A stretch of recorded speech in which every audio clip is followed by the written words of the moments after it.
Officials from Qatar have decided that they are not going to comply with a request from the Special Prosecutor's Office to turn over information that they have on Jared Kushner and other Trump associates who were trying to basically create these back channels between other countries in the United Arab Emirates. They were having secret meetings with officials from the United Arab Emirates, and they were conducting business deals for their private businesses while being there as official government representatives. The reason these officials are trying to shield Jared Kushner from Robert Mueller's grasp is because they've said that they're worried if they turn over this information that obviously has information about criminal activity between Jared Kushner, other Trump associates, and the United Arab Emirates, then that could damage their relationship with the overall Trump administration. So let's get one thing clear about this entire story. Qatar, officials from Qatar, have information that they believe could implicate Jared Kushner in criminal activity with the United Arab Emirates. Robert Mueller, the special prosecutor, has requested that information from Qatar.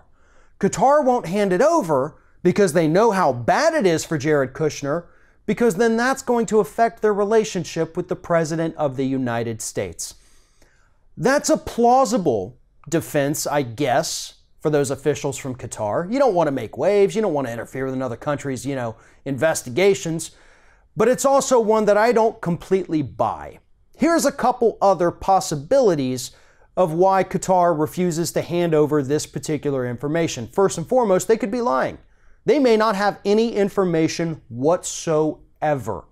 However, they have literally nothing to gain from lying. So I don't know that that's possible. Two, it might involve some of their own people, and they don't want to get roped into this as well. So that's why they're saying, no, we're not going to hand it over. That to me seems like the most plausible explanation here. I understand they probably don't want to make waves with the Trump administration because they know how psychotic that guy is. But at the same time, if they came forward and helped to root out corruption in the United States, I think it would probably be a much better situation for them rather than coming forward and saying, yeah, we've got all this horrible information on Jared Kushner, but you can't have it because we don't want to ruin our relationship over here. Yeah, again, not really buying it. But the whole takeaway from the story is that there apparently is information out there that implicates Jared Kushner and others in criminal activity. And if that exists, Robert Mueller, special prosecutor, needs to do whatever he has to do, whatever legal avenues he has to take in order to get his hands on that information. This is not just about taking down the Trump administration and getting those bastards out of the White House. This is about rooting out criminal conduct at the highest level of our government. If these were Democrats in office, I'd be saying the same thing.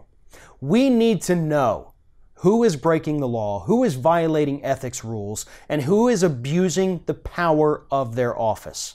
And so far, Jared Kushner looks like the kind of guy who, based on the evidence out there, has done all of those things and probably a whole lot more. Thanks for watching, and if you like what you see here on Ring of Fire, we encourage you to subscribe to our channel. You can see the little subscribe button down there, but if you're watching it on another device where you can't see it, go to youtube.com/TheRingOfFire, hit subscribe, be notified every time we get a new video.